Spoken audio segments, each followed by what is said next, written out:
It's a crockpot extravaganza and I am so here for it.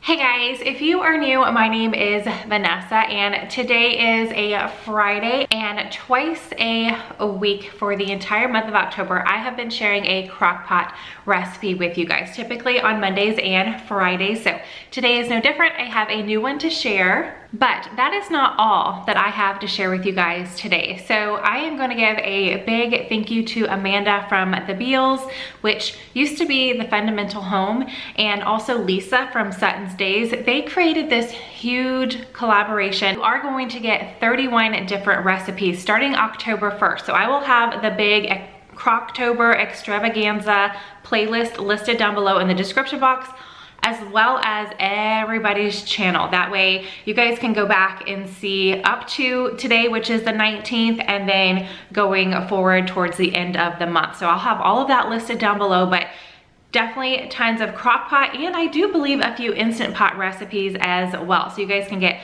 lots of just a fall cozy recipes to get you through the rest of 2020. There is also a Facebook group where they have been doing a giveaway every single week. So if you guys are looking for a crock pot or instant pot and some accessories, those are the kind of things that are giving away over on the Facebook page. So I'll have that listed down in the description box as well.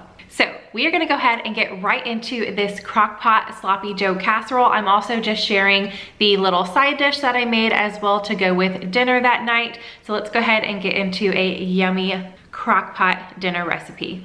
Okay, so for our crockpot dinner, we are going to start off by browning some ground beef. And whenever I am cooking up any type of ground meat, I always add some garlic and onion powder. I don't measure, I kind of just sprinkle it on top. So there's my garlic powder, and I use it so often that I do buy them in the bigger containers. And here's the onion powder.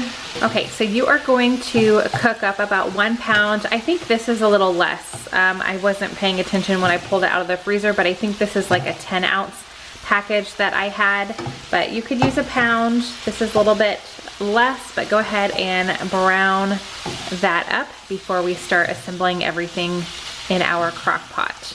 Okay, my ground beef is completely cooked, and now I'm going to add in a can of Sloppy Joe mix. This is a 15-ounce can. I'm just going to dump that in and mix that up with the meat. I did already turn the heat off. I'm no longer cooking it. I just want to get this Sloppy Joe mix really nice and combined with my ground beef. I'm going to leave my little Sloppy Joe mixture set off to the side, and now I'm going to crack 1 egg into a little bowl and just lightly beat that. So I'm going to be using this bag of potatoes O'Brien. It has onions and peppers in it. There are so many different variations that you can do. You could use shredded hash browns and add your own peppers and onions, or just the shredded hash browns, really whatever your family enjoys. We definitely like a thicker piece of potato, and then we really love the addition of the onions and peppers. So this bag works perfectly for our Sloppy Joe casserole. So I am going to be using this entire bag. It is 28 ounces. I'm just gonna add it to a bigger bowl. I'm gonna pour in my lightly beaten egg. I'm also going to add in 1 can, this is 10.75 ounces of the cheddar cheese condensed soup. And salt and pepper to taste. I'm gonna start out with about 1 teaspoon of salt and about half a teaspoon of pepper. This is something you can easily add afterwards as well. Once everything's all plated up, if you wanna add some more salt and pepper, then go for it.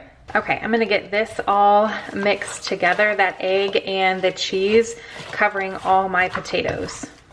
We are almost ready to get everything in our crock pot. So I am gonna go ahead and plug it in.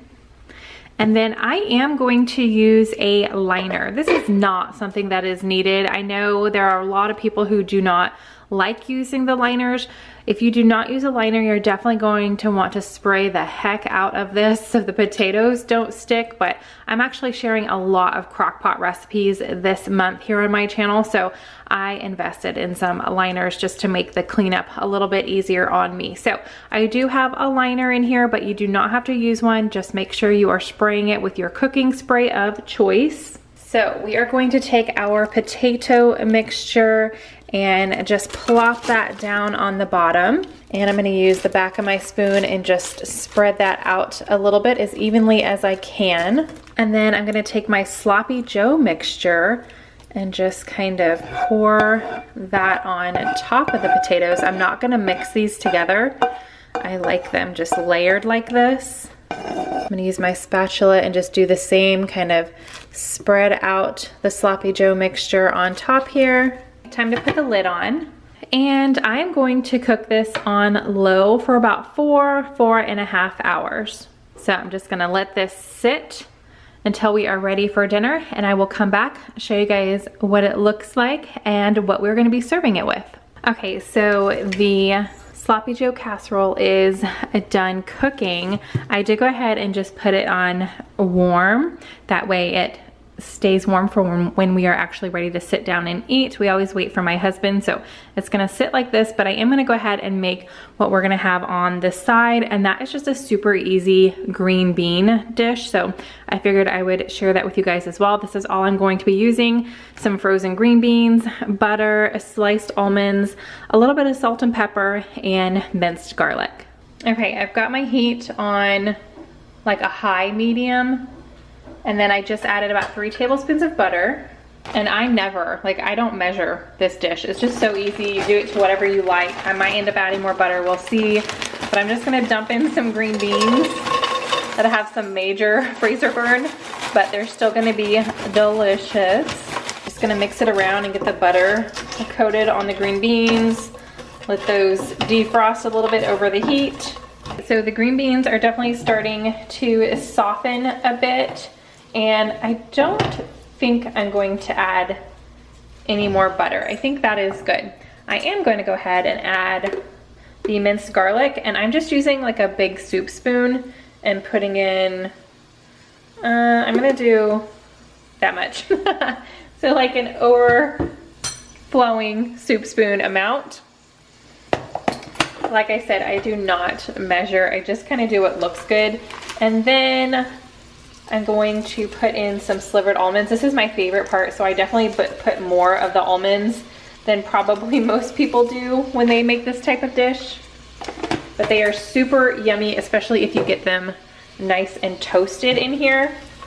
So I'm gonna mix this in just to make sure it looks good. If I wanna add any more. Nope, that looks really good. I'm gonna go ahead and turn my heat up, and I'm just going to sprinkle in some salt and a little dash of pepper. I never put too much pepper in, just so it's not too much for the kids. We always add a little bit extra pepper afterwards if we want it.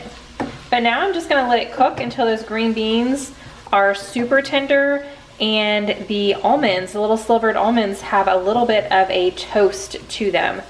Okay, so I did go ahead and mix it all together.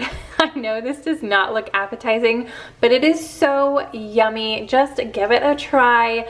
We enjoy it. It's just a different take on Sloppy Joes. So my kids are always like, this looks so gross, but it tastes so yummy, and that is very, very true. So don't knock it until you try it. But this is what it looks like when you mix everything up. I did go ahead and make 1 plate. So here's our plate, and sometimes I will go ahead and make like tater tots or a biscuit or something. Tonight I'm just keeping it simple. I just wanted something quick and easy, so that's why I threw together the green beans, but looks super yummy. We always add more cheese. Cheese with Sloppy Joes is so good. So we do always add a little bit of shredded cheese on top, but this is our Crockpot Sloppy Joe Casserole with a super easy veggie side dish. All right, guys, so that is the crockpot recipe that I have to share with you guys today. Don't forget the playlist and Facebook group. You guys are gonna wanna be a part of all of it if you love your crockpot. So I also wanted to go ahead and let you guys know that tomorrow's video for this Crocktober extravaganza is gonna come from Tiffany at Simple Wife Simple Life. So definitely make sure you check hers out tomorrow. And I am also doing my own little giveaway for this month, so I figured I would let you guys know that in this video as well. I've been mentioning it in every single crockpot video that I am posting. Like I mentioned, twice a week through the end of the month, and at the end of the month, the very last day, October 31st, over on my community tab, which is just a little tab if you're on the home screen or my channel homepage, you guys can see community. On October 31st, I will be picking a winner, and I am giving away a crock pot and an Instant Pot, or if you guys already have those appliances in your kitchen, then just $150 cash to help you get through this holiday season or get a new kitchen appliance if you love buying new things for your kitchen like I do. So all you have to do is comment on every single crock pot recipe that I have shared in the month of October and will for the remainder of the month. So I'll have my crock pot playlist down below as well, so you guys can catch up if you are new to my channel and you want to see what I've already shared. So I hope you guys have a fantastic weekend and you have fun watching everybody else's videos either prior or the rest of this month if you are already caught up, and I will see you guys in the next video. Bye.